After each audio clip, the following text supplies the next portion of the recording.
All right, so are you ready to jump into some pretty intense stories from the Bible? Oh, absolutely. Always ready for a good deep dive. This time, we're looking at 1 Samuel chapters 19 through 21. David and King Saul. Yeah. Talk about a complicated relationship. It's a story about friendship, loyalty, Betrayal. yeah, betrayal, and some pretty crazy twists and turns, too. No kidding. And it all starts to unravel with Saul, the king, consumed by jealousy and out to get David. Which, isn't that hard to imagine? Imagine being in Saul's shoes. I mean, here's this, young guy, David, suddenly everyone's favorite after he takes down Goliath. Right. David's popularity is soaring and Saul's feeling the pressure. Oh, totally. He's probably thinking hey, I'm the king here, remember me. Well, yeah, it's easy to see how that jealousy could eat away at someone, especially a king used to being in control. And this is where Jonathan comes in. Saul's son. Right, and David's best friend. Talk about being caught in the middle of a family feud. No kidding. And yet Jonathan stays loyal to David. I mean, truly loyal. Yeah, even though it means risking his relationship with his own father, the king. Exactly. He even confronts Saul directly, begs him to back down. There's this powerful moment, 1 Samuel 19.5, where Jonathan says to Saul, "Why would you sin against innocent blood by putting David to death for no reason?" For no reason. Come on, Saul. Right. And, it's more than just asking a favor for a friend. This is about a covenant, a bond between them that runs deeper. A covenant of friendship. It's a big deal. Huge. And it speaks volumes about their characters and the kind of friendship they share. It makes you think about your own friendships, doesn't it? It really does. But as if things weren't complicated enough already, we have to see what David's wife, Michal, does. Oh, yeah. It's in chapters 19, verses 8 through 17. Talk about a daring move. She basically saves David's life. From her own father, no less. She comes up with this, whole elaborate plan. She even uses a household idol to buy David more time to escape. She tells Saul's men that David is sick. I know. Can you imagine being that quick on your feet with that kind of pressure? I mean, talk about thinking under pressure. It makes you wonder, though, where's the line? Right, is deception ever justified? Even if it means saving someone's life. Tough questions. It shows how much danger David is really in. Even those closest to Saul are willing to risk everything to protect him. Absolutely. It's a turning point in the story, that's for sure. And things get even more intense in 1 Samuel chapter 20. That's where we really see the depth of David and Jonathan's bond, this covenant ceremony. It's intense. They're really taking their friendship to the next level. This isn't just a casual promise, it's a sacred vow, a pledge of loyalty that extends even beyond their own lifetimes. Right.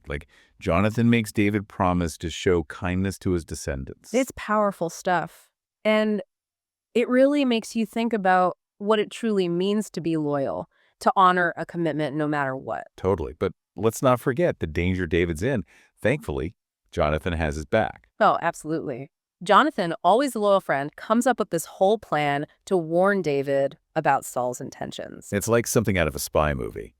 Secret signals, hidden messages. Arrows? Oh, yeah. Yeah. Arrows. It's how are they going to pull this off? Jonathan is putting everything on the line, risking his relationship with his father, even his own life, to protect David. Talk about true friendship. Right. It's incredible. Jonathan's loyalty to David is seriously unwavering. It really is, especially when you contrast it with Saul's behavior, consumed by jealousy and suspicion. Totally. But unfortunately for David, it seems like trouble follows him wherever he goes. By the time we get to chapter 21, he's on the run, desperate for help. Seeking refuge with Ahimelech, the priest at Nob. Which brings up this really interesting dilemma. Right. You've got religious law clashing with human compassion. Because David needs food, but Ahimelech is bound by all these rules. It's a tough spot for Ahimelech. He's got to decide between following the letter of the law and helping someone in desperate need. And what he decides to do is pretty amazing. He gives David the consecrated bread. The bread that's supposed to be only for priests. Exactly. It shows how desperate David is, but also Ahimelech's compassion, his willingness to bend the rules to help someone in need. Right, but this act of kindness will have some pretty serious consequences down the road. And of course, we can't forget about that other character lurking in the background. Doeg the Edomite. Remember him? It is. He might seem insignificant now, but trust me, he'll be back. Oh, man. Things are about to get even more complicated, aren't they? You could say that again. It's like David can't catch a break, can he? Not really, no. I mean, he's on the run from Saul, finds temporary refuge with Ahimelech, and then he runs right into Achish. King of Gath. Talk about a uh-oh moment. Right. Talk about out of the frying pan into the fire. So what does David do? Well, he gets desperate. He pretends to be insane. Insane, like acts completely crazy. Yeah, he's basically thinking, if I seem dangerous, maybe, just maybe, they won't kill me. Wow. And it's a pretty extreme move. It is. But it really shows how desperate he is, how high the stakes are. David's willing to do whatever it takes to survive. It makes you wonder, how would you react in that kind of situation? What would you be willing to do to protect yourself? All right. It's a question that goes way beyond this story. It makes you think about courage, survival, and what you would do when your back's against the wall. For sure. So as we finish up with chapters 19 through 21, what are some of the big takeaways from David and Saul's story? Well, I think it's clear that loyalty and betrayal are huge themes here. Absolutely. Jonathan's loyalty to David is just incredible. It is. He risks everything to protect his friend. And Saul, on the other hand, completely driven by jealousy and fear. Exactly. And those emotions lead him down a dark path, making some pretty terrible choices, choices that have a ripple effect on everyone around him. Yeah, it really makes you think about the destructive power of jealousy. Absolutely.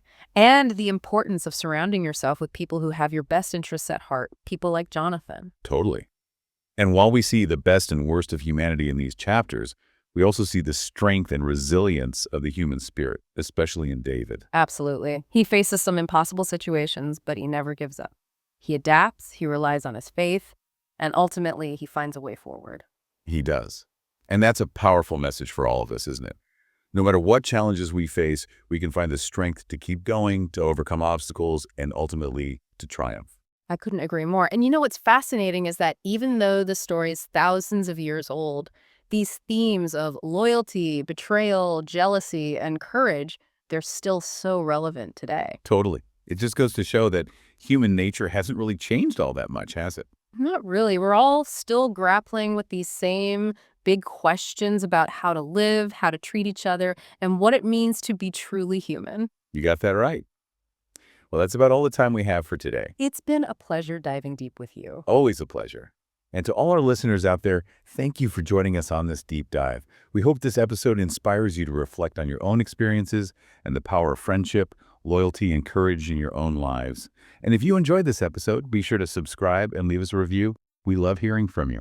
Welcome to Charlie and Mia's podcast. We're embarking on an exciting journey to read through the entire Bible in just 1 year. Every day, we dive into Scripture, exploring its meanings and how it applies to our lives today. We invite you to join us on this incredible adventure of learning and discovery. Don't forget to subscribe to our channel so you never miss an episode.